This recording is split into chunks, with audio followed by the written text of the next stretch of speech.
안녕하세요 여러분. 품질 경영에 대해 쉽고 재밌게 알려드리는 네버엔딩 큐입니다.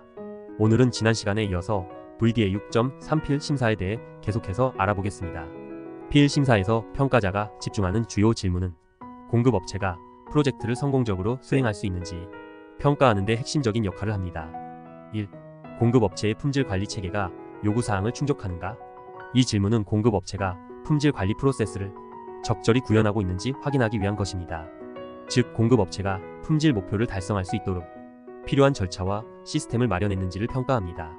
품질관리 체계가 부족하면 제품이나 서비스의 품질 문제가 발생할 수 있으므로 품질 보증 시스템이 충분히 체계적이고 일관되게 운영되는지 검토해야 합니다. 2. 리소스, 인력, 장비, 자재가 적절히 계획되고 확보되었는가? 프로젝트를 성공적으로 추진하기 위해서는 필요한 자원이 충분히 확보되어야 합니다. 인력, 장비, 자재 등 모든 리소스가 프로젝트 일정에 맞춰 적절하게 준비되어 있는지 확인해야 합니다. 리소스 부족은 프로젝트 지연이나 품질 저하로 이어질 수 있으므로 이를 사전에 파악하고 계획하는 것이 중요합니다. 3. 프로젝트 타임라인 및 주요 마일스톤이 현실적으로 설정되었는가? 타임라인과 마일스톤은 프로젝트 진행 상황을 추적하고 제어할 수 있는 중요한 지표입니다. 각 마일스톤이 현실적인 목표로 설정되어 있으며 일정이 과중하지 않도록 고려해야 합니다. 비현실적인 일정은 프로젝트 완료에 큰 부담이 될 수 있으므로 리스크를 최소화할 수 있도록 실제 가능성에 맞춘 타임라인이 필요합니다. 4. 리스크를 사전에 식별하고 관리할 수 있는 체계가 구축되어 있는가? 리스크 관리 체계는 프로젝트 진행 중 발생할 수 있는 다양한 문제를 미리 예측하고 대처할 수 있도록 합니다. 리스크 관리 계획이 제대로 수립되었는지, 잠재적인 리스크가 무엇인지, 그리고 이를 해결할 방법이 정의되어 있는지를 평가합니다. 필 심사 항목 수는 3판에서는 36항목이었으나 4판으로 개정이 되면서 23개 항목으로 축소가 되었습니다. 필 심사에서 중요한 평가 항목들은 공급업체가 프로젝트를 시작하기 전에 준비된 상태를 철저히 점검하여 성공적인 수행 가능성을 보장하는 데 필수적인 요소들입니다. 1. QMS 상태, ISO 또는 IATF 인증 여부. 이 항목은 공급업체의 품질 경영 시스템이 적절히 설정되었고 국제적인 품질 기준을 충족하는지 평가합니다. ISO나 IATF 인증은 공급업체가 품질 관리 체계를 체계적으로 구축하고 운영하고 있음을 보여주는 중요한 지표입니다. 인증이 없다면 품질 경영 시스템의 성숙도가 부족할 가능성이 높다고 간주될 수 있습니다. 2. 프로세스 설계 및 안정성. 이 항목은 공급업체가 사용하는 제조 또는 서비스 제공 프로세스가 안정적이고 효율적인지 평가합니다. 프로세스가 설계 단계부터 체계적이고 일관되게 운영되고 있는지, 생산 능력과 품질 요구사항을 충분히 충족할 수 있는지를 점검합니다. 3. 리스크 분석 및 완화 계획.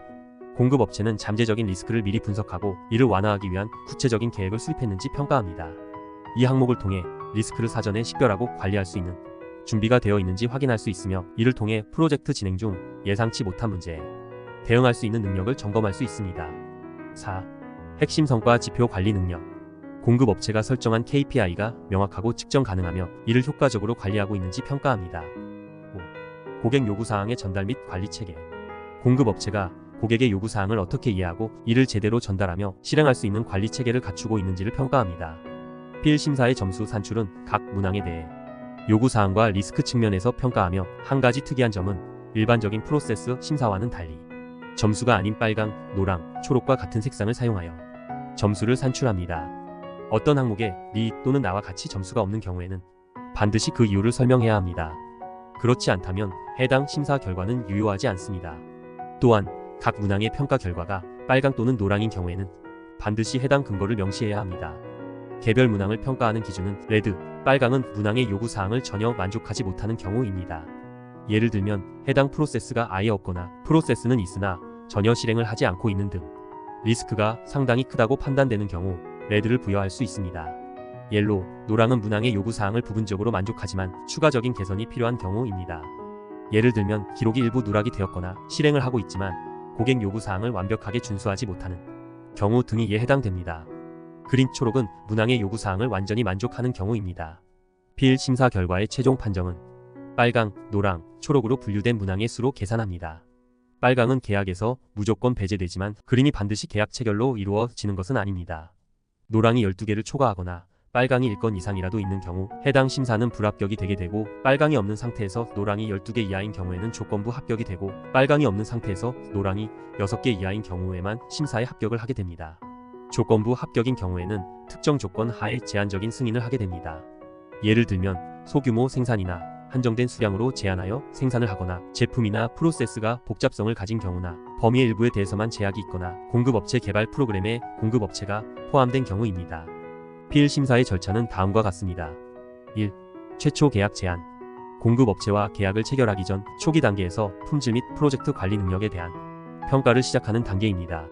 이 단계에서는 공급업체가 제공하는 서비스나 제품이 요구사항을 충족할 수 있는지 계약을 체결할 준비가 되었는지 확인합니다. 2. 공급업체 자체 평가 요청. 자체 평가를 통해 자신의 준비 상태를 점검하고 필요한 자원이나 개선이 필요한 영역을 파악합니다. 3. 질문서 작성. 심사팀이 공급업체에 대해 평가할 사항을 질문서 형식으로 작성하여 제공하는 단계입니다. 4. 심사팀 지정. 심사를 수행할 전문가 팀을 구성합니다. 5. 현장 방문. 공급업체의 시설을 방문하여 실제 작업 환경을 확인하고 품질 관리 체계 및 리스크 관리 체계가 어떻게 운영되는지 직접 점검하는 단계입니다. 6. 리스크 평가. 공급업체가 제공하는 제품이나 서비스에서 발생할 수 있는 잠재적 리스크를 평가합니다. 심사 결과를 바탕으로 최종적으로 공급업체와 계약을 체결합니다. 7. 자격 부여를 위한 필요 자원 명확화. 계약이 체결된 후 공급업체가 자격을 부여받기 위해 필요한 자원을 명확하게 정의하고 준비합니다. 이상으로 오늘의 강의를 마치겠습니다. 영상이 유익하셨다면 구독과 좋아요 그리고 알림 설정을 통해 더 많은 콘텐츠를 받아보실 수 있으니 꼭 눌러주시고요. 궁금한 점이나 다루었으면 하는 주제가 있다면 댓글로 남겨주세요. 다음 강의에서 다시 뵙겠습니다. 감사합니다.